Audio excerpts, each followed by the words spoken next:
The Franklin County Cookbook presents Cooking with Jerry.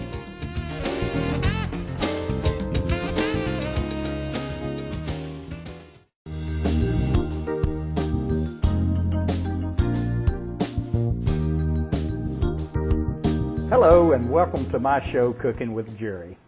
We're here in our home on the beautiful shores of the Apalachicola Bay.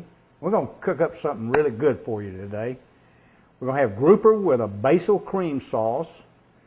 We're going to have a garlic roasted potatoes. And we're going to have a caprese salad. Oh, it's just going to look really good. It's going to taste good. And all of it is from just this area. And I have a special guest with me today. I want to introduce you to my wife. This is Karen. Karen and I have such a great time. We love to get in the kitchen late in the afternoon, start cooking and enjoying talking about the day. And she will do a lot of the side dishes, and I'll do maybe the main course. But it all comes together just so beautifully, and it's just a real special time for both of us to be together on this beautiful area, in this beautiful area, and talk and cook. And believe me, folks, that's just fun. So we'll have a good time doing it. We have a good time doing it. And so, Karen, what do we have here? Well, we're going to make some the garlic. These are the garlic roasted potatoes. I have parboiled them for about 6-7 minutes, whatever, till they're almost tender with a fork. You drain them, and then I take and I slice them up. You slice these up about a quarter of an inch thick, and then I put them all in a bowl, and I will take them then and I will coat them with the olive oil, about a quarter of a cup of olive oil, give or take whatever you want. I have oregano,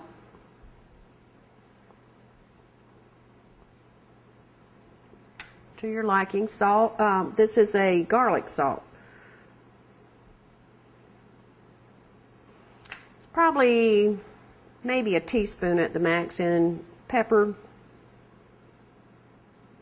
Then you take and you stir all this up, coat it, make sure they're coated really well, and then you'll put them on your baking sheet, and we bake them for probably 15-20 minutes. Now, Karen, one thing I remember is when you parboil these, it's probably good to take them out and put them in a bath of cold water. That will slow the cooking process down. So if you're not cooking them right, if you're not going to slice them up right away, then you would like to. It would be best to. You boil them until they get to the inside is still a little firm, so you don't want to overcook them. They are going to continue to cook afterwards. That's why if you're not going to cut them up and put them on your sheet right away, it is best that you take and rinse them in cold water. You don't want to do an ice bath because then there's too much water that make your potatoes a little too mushy. Okay, on the basil butter, you make sure your butter is soft. It has to be setting out at room temperature for a few hours. And then you take your fresh basil. You don't want the stems. So we take this and start chopping. You kind of get it together. I like to kind of put it like this and roll it a tad. And I just take it and chop it. And it's to your liking as to how coarse or how fine you want it. While you're doing that, I'm going to be mixing the butter up. How about that? That'll work. And we already have a little bit over here that's been chopped and put into the butter, but this is basically all you do to it. You chop this up. Now I'll add this to the butter. Okay. And we'll mix it up. And like I said, on the basil, you can take it and you can add less, more, depending on how much you like basil. Some people want it heavier flavor than others. Wife always has to do a little bit extra from the husband. That's the way it goes. Okay. Our daughter, Parchment paper. I'm sorry? I said our daughter just got married, and I've been trying to explain that to her new husband.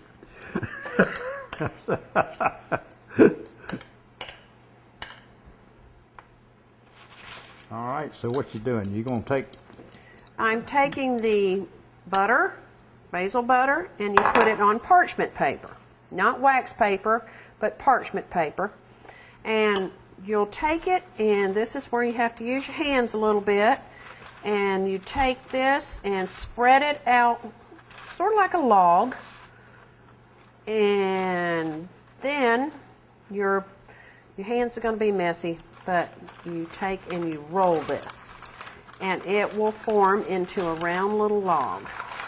Okay. All right. There's so your we're roll. ready to go with that. Suggestion for this is you take your marker and you mark what it is and date it. So that then you put it in the freezer and it keeps for 6 months or more. So we're gonna do a caprese salad, and this is Fresh mozzarella.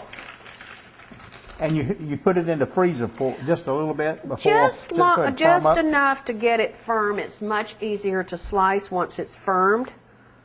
You slice this, and probably about the same, a 1/4 inch like you do the tomatoes. You could do it thinner, thicker. Oh, that's slicing really good. It is. That stayed in the. Very well.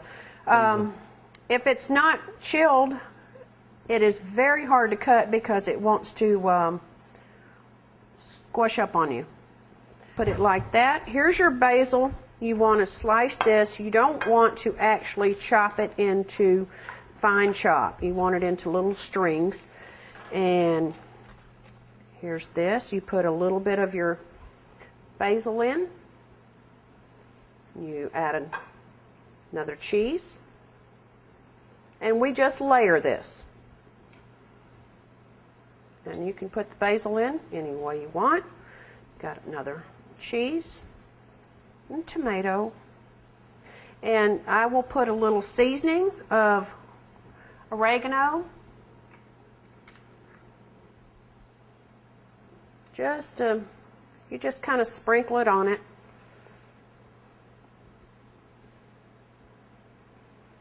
Oh, okay. That's good. And then You need the olive oil. olive oil.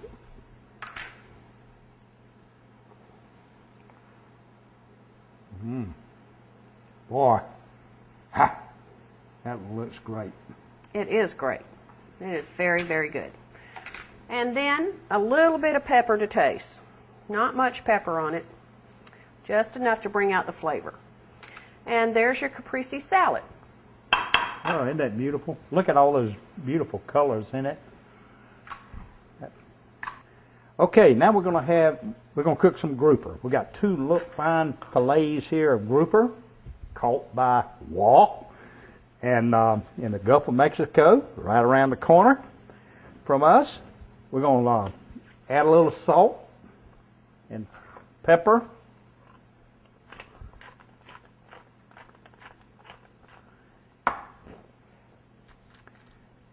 To these fillets, these beautiful fillets. And I've got an ingredient here that I just absolutely love.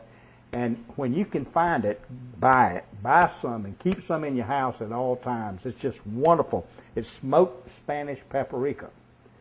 And it just gives a wonderful flavor to just about any dish that you want to make. It's great on fish. This paprika has been smoked. I'm going to add a little bit of butter to my pan. I love these pans. And if I had to give up any pan in the house, it would not be this one, this old iron skillet. That's been in my family for a long, long time. Just put them in and move them around just a little bit after you get them in, and they'll start cooking. And we're going to do this about 2 or 3 minutes on each side until they're firm and done. Then we're going to take them out of the pan and make the basil cream sauce. And once we get these out of the pan, we're going to start with the basil cream sauce that we'll put over the fish once they're done. We're going to take them out of the pan, put them on a plate, let them stay warm, and then make the basil cream sauce in the same pan that these came out of. What I have, this is that log. Now, actually, this one was frozen before. I took it out of the freezer. And we're going to take the basil log butter. We're going to get it going good. And that's going to give us a really good smell.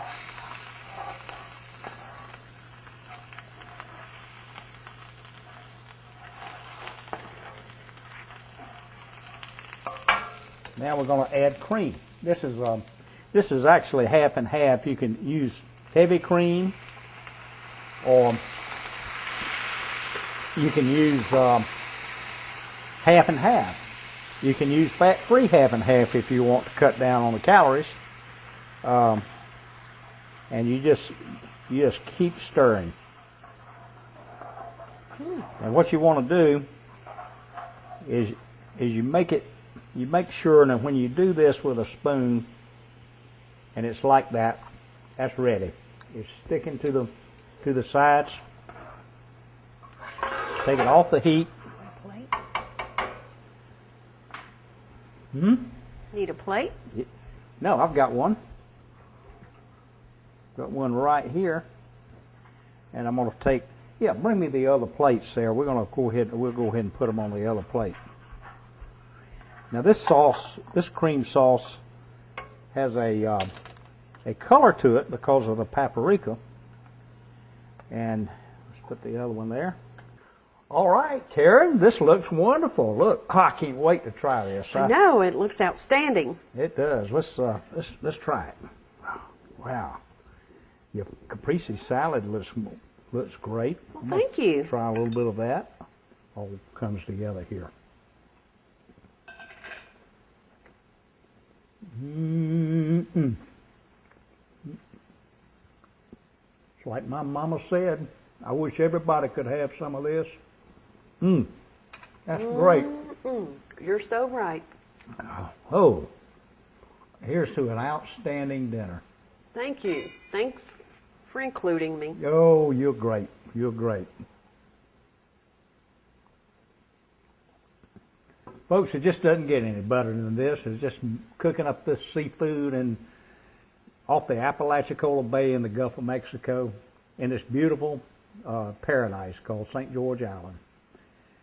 And if you want to see this recipe, you can go to my website at www.stgeorgeislandrealestate.com.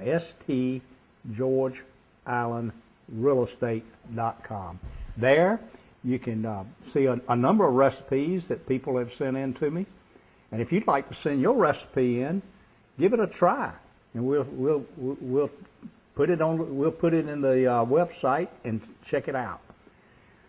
Thanks so much for visiting my home today and seeing us do a little cooking with Karen and Jerry.